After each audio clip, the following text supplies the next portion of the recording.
Live from Fargo and serving you on TV, online, and on the go. This is Valley News Live at 6.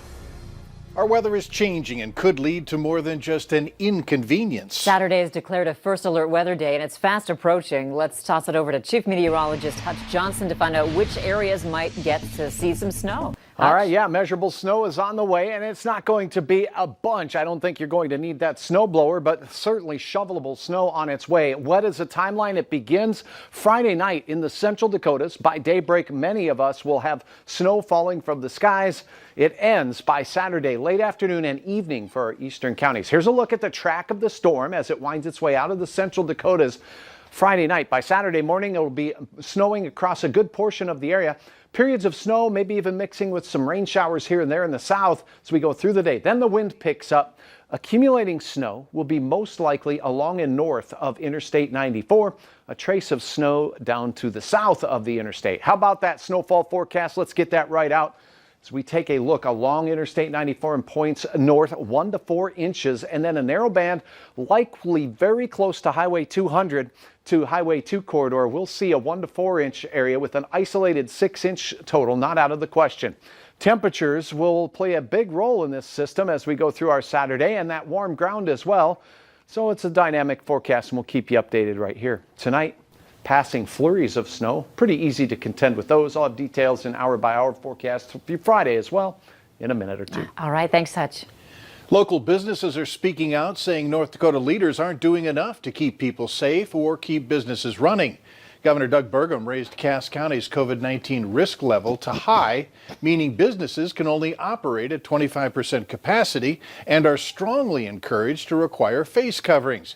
Valley News Team's Bailey Hurley has reaction from restaurant owners who say they feel the state's public servants aren't serving them at all. Cass County is just one risk color away from all non-essential businesses being forced to shut down again, leaving takeout as the only form of revenue for places like Blackbird Pizza and Beer and Fish Company. But at this point, both places say that might be better than the current situation. If you put us all the way to red and shut us down, I would at least expect the government to sort of step in, and everyone would be receiving unemployment. There would be some sort of support. Putting us in orange is essentially setting up businesses to fail. Hawking says 25% capacity only gives restaurants enough to break even on general business costs. We need to make the call on whether or not we want to bleed money but keep customers, or bleed slightly less money and completely shut down. Adding he feels like state and local leaders are hanging hardworking businesses out to dry. We don't want or need a handout. Like, it can be another round of loans. I don't know if you can support that with a legacy fund or something, but it feels like kind of the rainy day is here. I know, North Dakota's got a lot of rainy day fund, and boy, it's raining out. The COVID risk level change also strongly encourages North Dakota businesses to require masks, something ABSI says he did earlier this week and is already causing issues with some of his customers. I've been holding off making a mask mandate, hoping our leaders would mandate it so that we don't have to fight about it. Hawking says while workers are required to wear masks, as of right now, customers are free to choose because taking a side likely means losing customers, something Hawking says they can't afford. We should not be making public health decisions in the state of North Dakota. It's just that simple. In downtown Fargo, Bailey Hurley, Valley News Live. Both businesses say so far they've been lucky, have not had to temporarily close due to positive COVID-19 exposures. On top of keeping patrons 6 feet apart, both restaurants have extensive cleaning and disinfecting protocols in place. Due to Cass County being moved to high-risk COVID-19 status, Fargo and West Fargo Public Schools have now announced that they will not be allowing spectators to attend games. The new rules start tomorrow until further notice. For more information on this story, you can head to our VNL News app. North Dakota's response to the pandemic relies on data collection and not just numbers.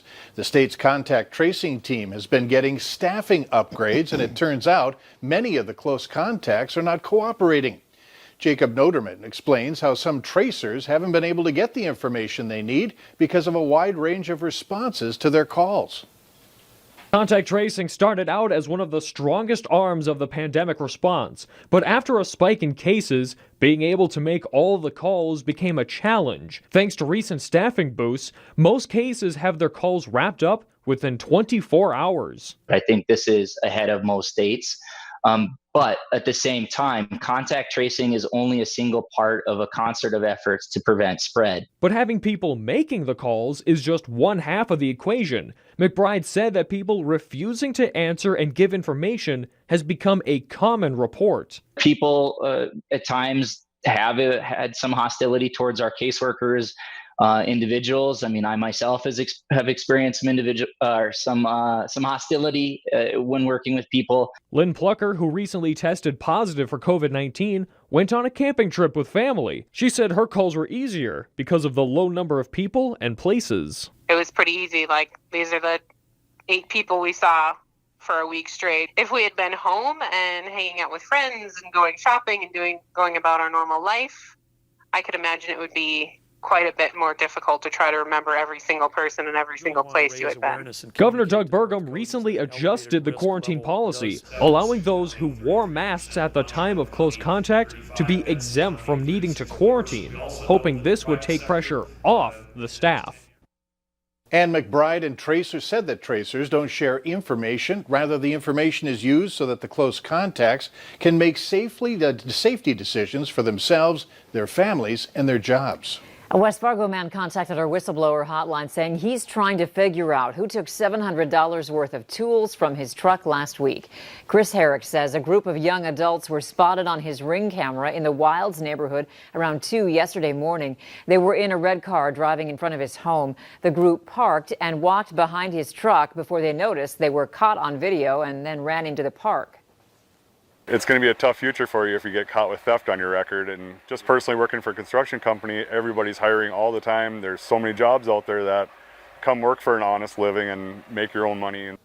Herrick says he's monitoring pawn shops and social media for a lead and working with a detective to track down who's responsible so this doesn't happen again.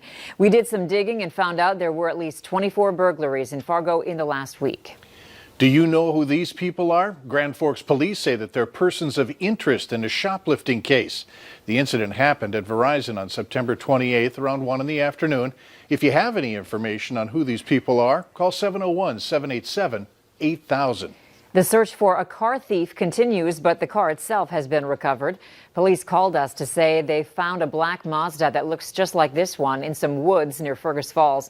It was taken yesterday morning. They remind you, though, to lock your doors.